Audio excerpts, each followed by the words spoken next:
ओम नमो भगवते वासुदेवाय। आइए आरंभ करते हैं श्रीमद् भागवत पुराण के द्वितीय स्कंध का 7वां अध्याय। ब्रह्मा जी कहते हैं, अनंत भगवान ने प्रलय में जल में डूबी हुई पृथ्वी का उद्धार करने के लिए समस्त यज्ञ में वराह शरीर ग्रहण किया था। आदि दैत्य हिरण्याक्ष जल के अंदर ही लड़ने के लिए उनके सामने आया। जैसे इंद्र ने अपने वज्र से पर्वतों के पंख काट डाले थे, वैसे ही वराह भगवान ने अपनी दाढ़ों से उसके टुकड़े टुकड़े कर दिए। फिर उन्हीं प्रभु ने रुचि नामक प्रजापति की पत्नी आकुति के गर्भ से सुयज्ञ के रूप में अवतार ग्रहण किया।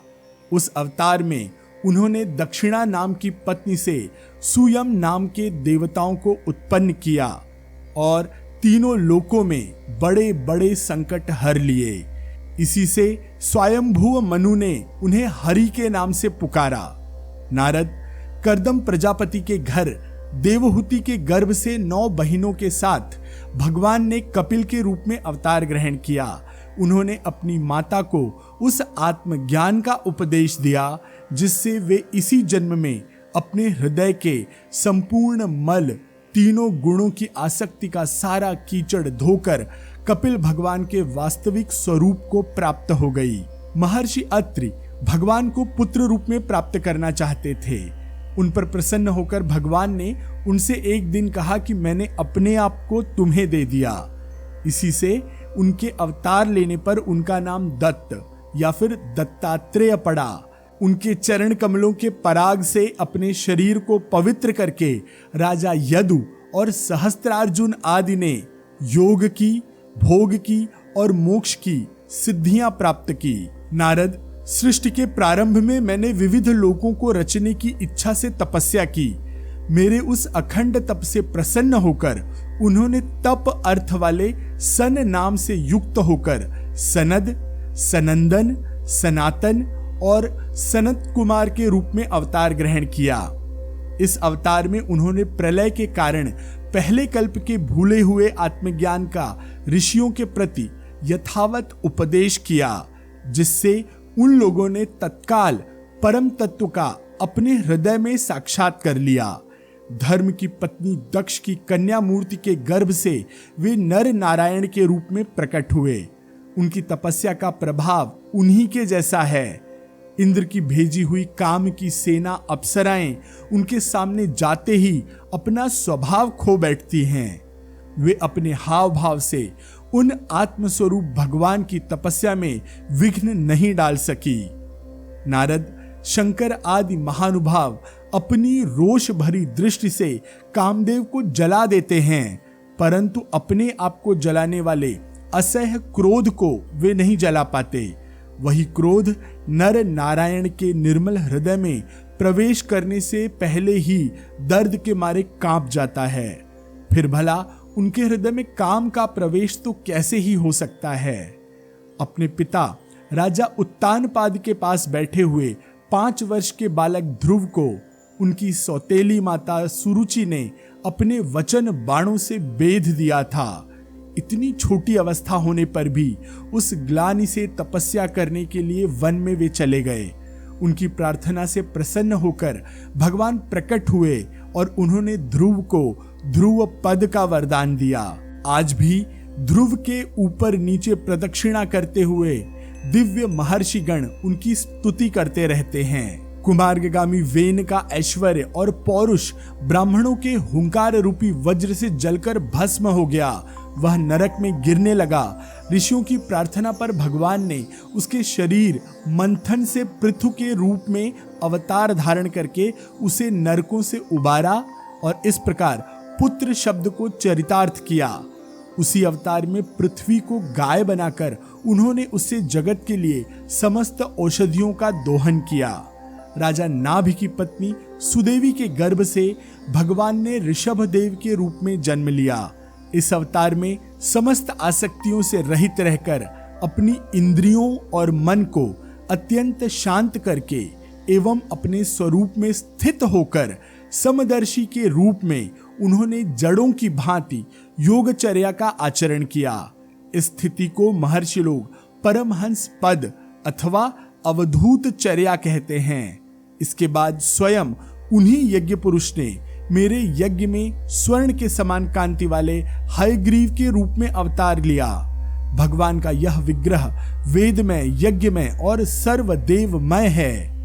उन्हीं की नासिका के श्वास के रूप में वेदवाणी प्रकट हुई। चाक्षुष मनवंतर के अंत में भावी मनु सत्यव्रत ने मत्स्य रूप में भगवान को प्राप्त किया। उस समय पृथ्वी रूप नौका के आश्रय होने के कारण वे ही समस्त जीवों का आश्रय बने। प्रलय के उस भयंकर जल में मेरे मुख में गिरे हुए वेदों को लेकर वे उसी में विहार करते रहे। जब मुख्य देवता और दानव अमृत की प्राप्ति के लिए क्षीर सागर को मथ रहे थे, तब भगवान ने कश्यप के रूप में अपनी पीठ पर मंदराचल धारण किया। उस समय पर्वत के घूमने के कारण उनकी रगड़ से उनकी पीठ की खुजलाहट थोड़ी मिट गई, जिससे वे कुछ क्षणों तक सुख की नींद सो सके। देवताओं का महान भय मिटाने के लिए उन्होंने नरसिंह रूप का अवतार धारण किया। फड़कती हुई भौहें और तीखी दाढ़ों से उनका मुख बड़ा भयावह लग रहा था। हिरण्यकश्यपु उन्हें देखते ही हाथ में गदा लेकर उन पर टूट पड़ा। इस पर भगवान नरसिंह ने दूर से ही उसे पकड़कर अपनी जांघों पर डाल लिया और उसके छटपटाते रहने पर भी अपने नखों से उसका पेट फाड़ डाला। बड़े भारी सरोवर में महाबली ग्राह ने गजेंद्र का पैर पकड़ लिया।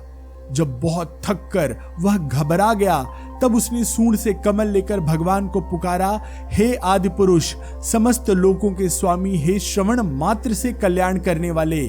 उसकी पुकार सुनकर अनंत शक्ति भगवान चक्रपाणी गरुड़ की पीठ पर चढ़कर वहां आए और अपने चक्र से उन्होंने ग्राह का मस्तक उखाड़ डाला।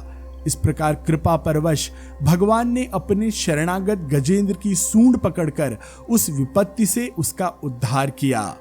भगवान वामन अदिति के पुत्रों में सबसे छोटे थे, परंतु गुणों की दृष्टि से वे सबसे बड़े थे, क्योंकि यज्ञ पुरुष भगवान ने इस अवतार में बलि के संकल्प छोड़ते ही संपूर्ण लोकों को अपने चरणों से ही नाप लिया था।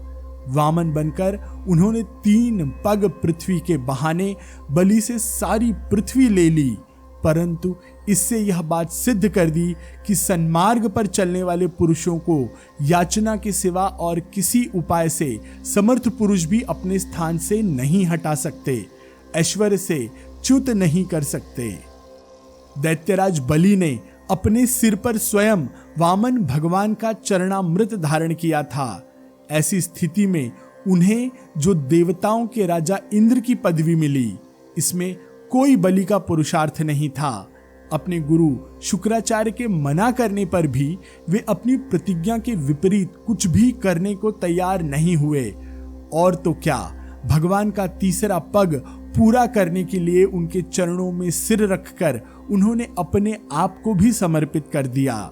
नारद, तुम्हारे अत्यंत प्रेम भाव से परम प्रसन्न होकर हंस के रूप में भगवान ने तुम्हें योग, ज्ञान और आत्म तत्व को प्रकाशित करने वाले भागवत धर्म का उपदेश किया। यह केवल भगवान के शरणागत भक्तों को ही सुगमता से प्राप्त होता है। वे ही भगवान स्वयंभू आदि मनवंतरों में मनु के रूप में अवतार लेकर मनुवंश की रक्षा करते हुए 10 दिशाओं में अपने सुदर्शन चक्र के समान तेज से बेरोक टोक निष्कंटक राज करते हैं। तीनों लोकों के ऊपर सत्यलोक तक उनके चरित्रों की कमनीय कीर्ति फैल जाती है और उसी रूप में वे समय समय पर पृथ्वी के भारभूत दुष्ट राजाओं का दमन भी करते रहते हैं। स्वनाम धन्य भगवान धन्वंतरी अपने नाम से ही बड़े बड़े रोगियों के रोग तत्काल नष्ट कर देते हैं। उन्होंने अमृत पिलाकर देवताओं को अमर कर दिया और दैत्यों के द्वारा हरण किए हुए उनके यज्ञ भाग उन्हें फिर से दिला दिए। उन्होंने ही अवतार लेकर संसार में आयुर्वेद का प्रवर्तन किया। जब संसार में ब्राह्मण द्रोही आर्य मर्यादा का उल्लंघन करने वाले नारकीय क्षत्रिय अपने नाश के लिए देववश बढ़ जाते हैं और पृथ्वी के कांटे बन जाते हैं, तब भगवान महापराक्रमी परशुराम के रूप में अवतार लेकर अपनी तीखी धार वाले फरसे से 21 बार उनका संहार करते हैं। मायापति भगवान हम पर अनुग्रह करने के लिए अपनी कलाओं भरत, शत्रुघ्न और लक्ष्मण एक साथ श्री राम के रूप में इक्ष्वाकु के वंश में अवतीर्ण होते हैं। इस अवतार में अपने पिता की आज्ञा का पालन करने के लिए अपनी पत्नी और भाई के साथ वन में निवास करते हैं। इसी समय उनसे विरोध करके रावण उनके हाथों मरता है। त्रिपुर विमान को जलाने के लिए उद्धत शंकर के समान जिस समय भगवान राम शत्रु की नगरी लंका को प्रवेश करने के लिए समुद्र तट पर पहुंचते हैं, उस समय सीता के वियोग के कारण बढ़ी हुई क्रोध अग्नि से उनकी आंखें इतनी लाल हो जाती हैं कि उनकी दृष्टि से ही मगरमच्छ, सांप और ग्राह आदि जीव जलने लगते हैं और भय से थर थर कांपता हुआ समुद्र झटपट उन्हें मार्ग दे देता है। जब रावण की कठोर छाती से टकराकर इंद्र के वाहन ऐरावत के दांत चूर चूर होकर चारों तरफ फैल गए थे, जिससे दिशाएं सफेद हो गई थी, तब दिग्विजयी रावण घमंड से फूलकर हंसने लगा था। वही रावण जब श्री रामचंद्र जी की पत्नी सीता जी को चुरा कर ले जाता है और लड़ाई के मैदान में उनसे लड़ने के लिए गर्वपूर्वक आता है, तब भगवान श्री राम के धनुष की टंकार से ही उसका वह घमंड प्राणों के साथ तत्क्षण विलीन हो जाता है। जिस समय झुंड के झुंड दैत्य पृथ्वी को रौंद डालेंगे, उस समय उसका भार उतारने के लिए भगवान अपने सफेद और काले केश से बलराम और श्री कृष्ण के रूप में कलावतार ग्रहण करेंगे। वे अपनी महिमा को प्रकट करने वाले इतने अद्भुत चरित्र करेंगे कि संसार के मनुष्य उनकी लीलाओं का रहस्य बिल्कुल नहीं समझ सकेंगे। बचपन में ही पूतना के प्राण हर लेना, 3 महीने की अवस्था में पैर उछालकर बड़ा भारी छकड़ा उलट देना और घुटनों के बल चलते चलते आकाश को छूने वाले यमलार्जुन के वृक्षों के बीच में जाकर उन्हें उखाड़ डालना, ये सब ऐसे कर्म हैं जिन्हें भगवान के सिवा दूसरा कोई नहीं कर सकता।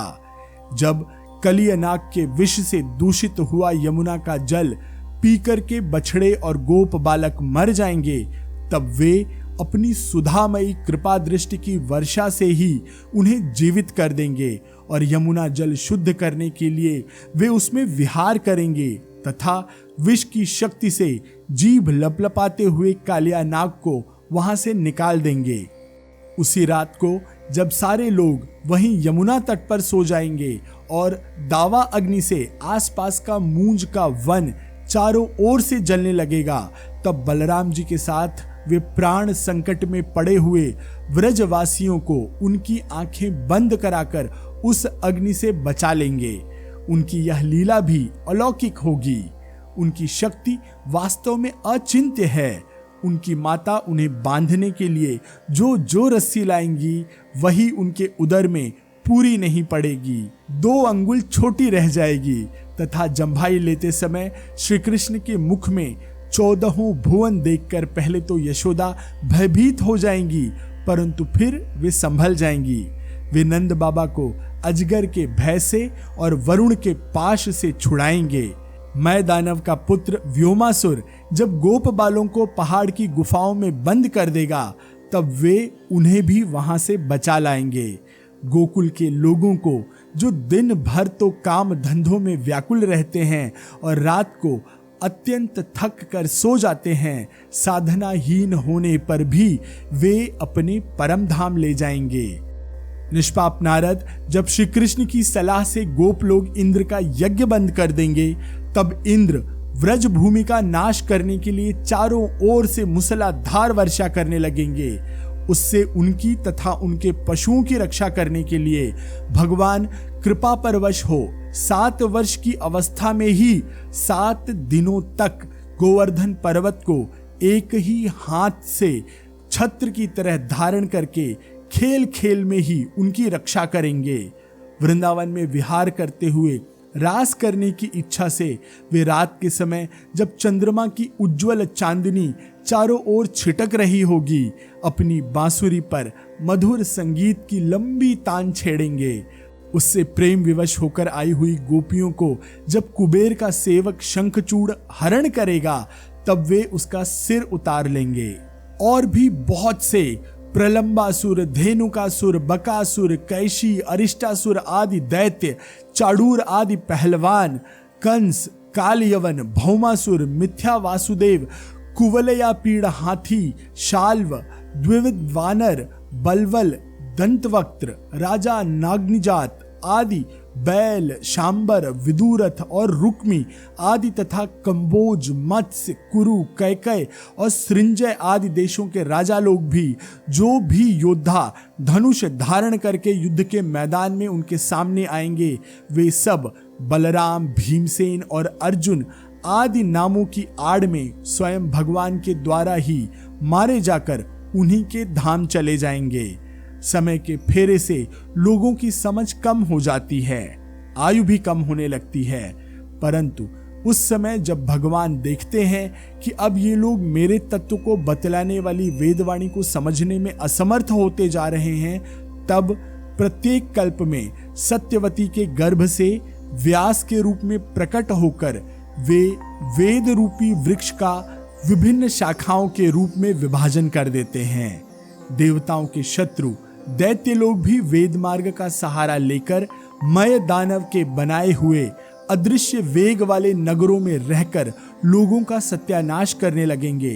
तब भगवान लोगों की बुद्धि में मोह और अत्यंत लोभ उत्पन्न करने वाला वेश धारण करके बुद्ध के रूप में बहुत से उपधर्मों का उपदेश करेंगे। कलयुग के अंत में जब सत्पुरुषों के घर भी भगवान की कथा होने में बाधा पड़ने लगेगी, ब्राह्मण, क्षत्रिय तथा वैश्य, पाखंडी और शूद्र राजा हो जाएंगे, यहाँ तक कि कहीं भी स्वाहा, स्वथा और वषटकार की ध्वनि, देवता पितरों के यज्ञ श्राद्ध की बात तक नहीं सुनाई पड़ेगी। तब कलयुग का शासन करने के लिए भगवान कल्कि अवतार धारण करेंगे। जब संसार की रचना का समय होता है तब तपस्या, 9 प्रजापति, मरीच आदि ऋषि और मेरे रूप में जब सृष्टि की रक्षा का समय होता है तब धर्म, विष्णु, मनु, देवता और राजाओं के रूप में तथा जब सृष्टि के प्रलय का समय होता है तब अधर्म, रुद्र तथा क्रोधवन नाम के सर्प एवं दैत्य आदि के रूप में सर्वशक्तिमान भगवान की माया विभूतियां प्रकट होती हैं। अपनी प्रतिभा के बल से पृथ्वी के एक एक धूल के कण को गिन चुकने पर भी जगत में ऐसा कौन पुरुष है जो भगवान की शक्तियों की गणना कर सके। जब वे त्रिविक्रम अवतार लेकर त्रिलोकी को नाप रहे थे, उस समय उनके चरणों में अदम्य वेग से प्रकृति रूप अंतिम अवतार से लेकर सत्यलोक तक का सारा ब्रह्मांड कांपने लगा था। तब उन्होंने अपनी ही शक्ति से उसको स्थिर किया था। समस्त सृष्टि की रचना और संहार करने वाली माया उनकी एक शक्ति है। ऐसी ऐसी अनन्य शक्तियों के आश्रय उनके स्वरूप को न तो मैं जानता हूं, न तो तुम्हारे बड़े भाई सनकादि, फिर दूसरों की तो क्या ही कहना। आदिदेव भगवान शेष सहस्त्र मुख से उनके गुणों का गायन करते आ रहे हैं, परंतु वे अभी भी उसके अंत की कल्पना नहीं कर सके। जो निष्कपट भाव से अपना सर्वस्व और अपने आप को भी उनके चरण कमलों में निछावर कर देते हैं, उन पर वे अनंत भगवान स्वयं ही अपनी ओर से दया करते हैं और उनकी दया के पात्र ही उनकी दुस्तर माया का स्वरूप जानते हैं और उसके पार जा पाते हैं। वास्तव में ऐसे पुरुष ही कुत्ते और सियार के कलेवा रूप आहार रूप अपने और पुत्र आदि के शरीर में यह मैं हूं और यह मेरा है ऐसा भाव नहीं करते।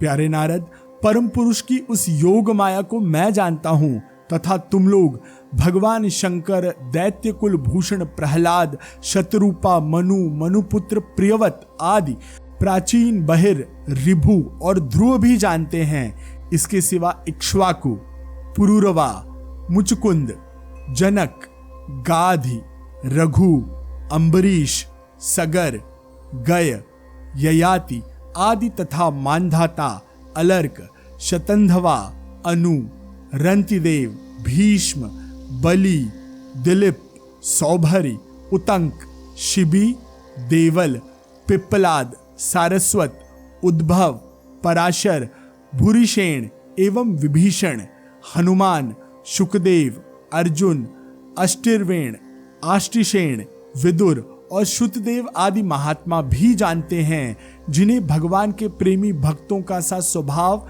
बनाने की शिक्षा मिली है। वे स्त्री, शूद्र, हूण, भील और पाप के कारण पशु, पक्षी आदि योनियों में भी रहने वाले भगवान की माया का रहस्य जान पाते हैं और इस संसार सागर से सदा के लिए पार हो जाते हैं। फिर जो लोग वैदिक सदाचार का पालन करते हैं, उनके संबंध में तो कहना ही क्या। परमात्मा का वास्तविक स्वरूप एकरस, शांत, अभय एवं केवल ज्ञान स्वरूप है। न उसमें माया का मल है, न तो उसके द्वारा रची हुई विषमताएं। वह सत और असत दोनों से परे है। किसी भी वैदिक या लौकिक शब्द की वहां तक पहुंच नहीं है। अनेक प्रकार के साधनों से संपन्न होने वाले कर्मों का फल भी वहां तक नहीं पहुंच सकता, और तो क्या स्वयं माया भी उसके सामने नहीं जा पाती, लजाकर भाग खड़ी होती है। परम पुरुष भगवान का वही परम पद है। महात्मा लोग उसी का शोक रहित अनंत आनंद स्वरूप ब्रह्मा के रूप में साक्षात्कार करते हैं। संयमशील पुरुष उसी में अपने मन को समाहित करके स्थित हो जाते हैं। जैसे इंद्र स्वयं मेघ रूप में विद्यमान होने के कारण जल के लिए कुआं खोदने की कुदाल नहीं रखते, वैसे ही वे भेद दूर करने वाले ज्ञान साधनों को भी छोड़ देते हैं। समस्त कर्मों के फल भी भगवान ही देते हैं, क्योंकि मनुष्य अपने स्वभाव के अनुसार जो कुछ भी शुभ कर्म करता है, वह सब उन्हीं की प्रेरणा से होता है।